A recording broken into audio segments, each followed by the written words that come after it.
Hi guys, Ronnie here. Today I have another exclusive bike build coming up and ready to show you. This one, as you can see, is a lot different than what I normally do.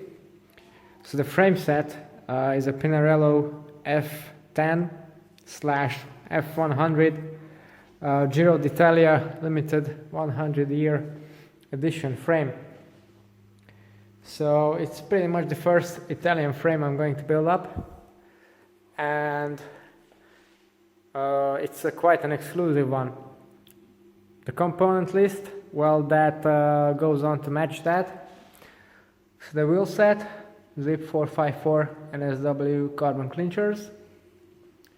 Then the proprietary finishing kit for this bike, so the seat post, that's bespoke. The bar as well, it's the most Talon integrated bar and stem. It feels a bit heavy, to be honest.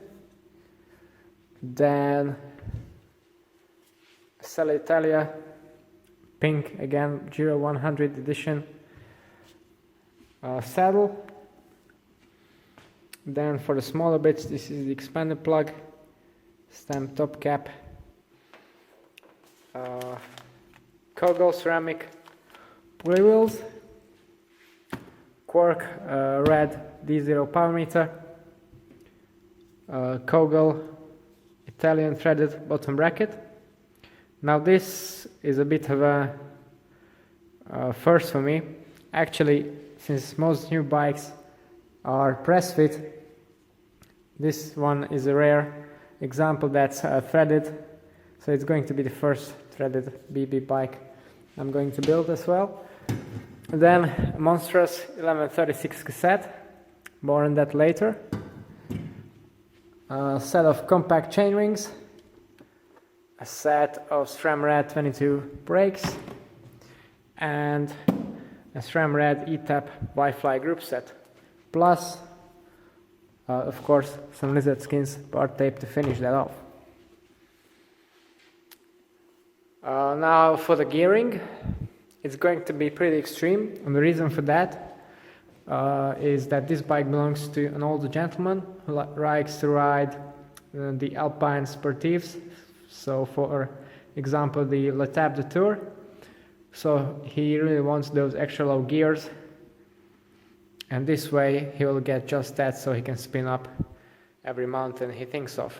Previously he's used an awkward mechanical Ultegra triple setup, which is quite dated now, and we can get much better range with the compact Y-Fly double system, and of course the eTap is going to be much neater in terms of shifting and appearance and everything. Now perhaps you know this frame a little bit better than me. This is the first time I see a Pinarello from close up, sorry. So let me just go over the details. So let's just start at the front. The headset is proprietary, so it has these arrow-shaped spacers. Unfortunately, we only have these, so the fork will need to be cut quite a lot, so I hope the position won't be too aggressive. Then if you look at the forks, these have the typical Pinarello design, so they bow out from the wheel. And now, since this is the newest version, the F10, it also has these little tabs at the quick releases to help them smooth out the airflow right there. Another neat feature is the concave down tube to shield the bottle from the oncoming air. Also has the port for the new Shimano Di2 junction box. We're not using that today because we are going wireless. Then neat little blanking holes for the cable entries. The seat post is held in place by an aluminum wedge. What surprises me actually is the brakes are still the traditional single mounts. Perhaps maybe on a frame like this I would like to see the new direct mount standard. As I've mentioned, the BB is threaded, so that's quite rare nowadays. And the chainstays, seat stays, they all have this nice little curvature in them. So overall, really nice looking frame and paint job as well. So it's matte. Perhaps not the most practical item, but it's not meant to be one.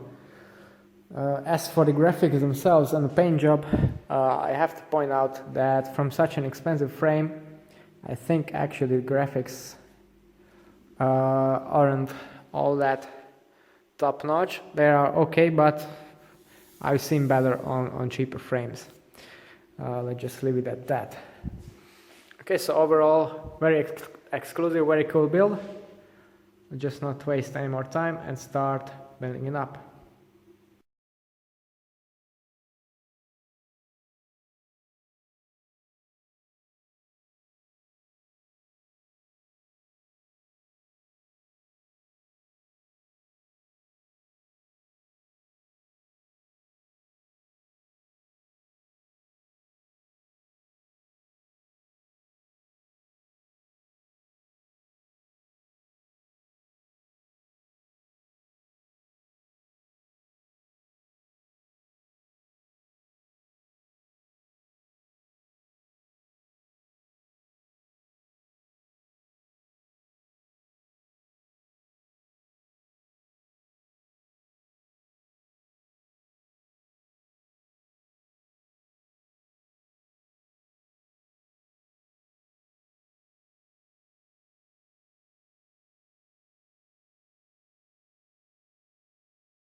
Okay, the bike is now ready, and I have to say it was a very easy and straightforward build, partly because it doesn't have any kind of super integrated front end.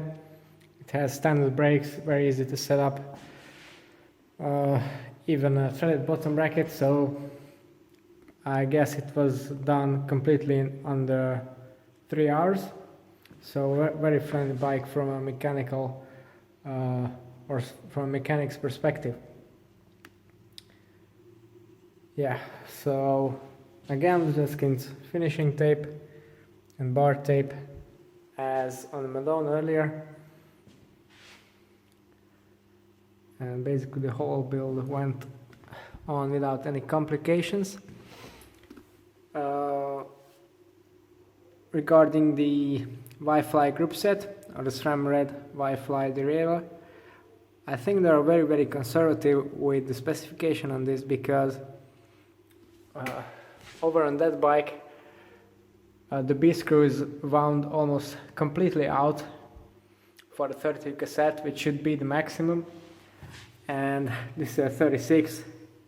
The B screw is sort of halfway through, so it basically just laughs at the 36. I think it could even handle 40. Not that it made too much sense on a road bike like this, but perhaps on a gravel build or cyclocross build that would be more useful. So yeah, maybe in the future I will try even a 40 cassette with a Y-Fly derailleur. I think it could handle that. So the Quark, again, updated, the latest firmware. I tried to set up everything to sort of a ballpark value, and yeah, overall I think it's a really very cool looking bike, easy to live with, much easier than the Madone. So now I'm sure you will be curious about the weight, so let's do a little weigh-in.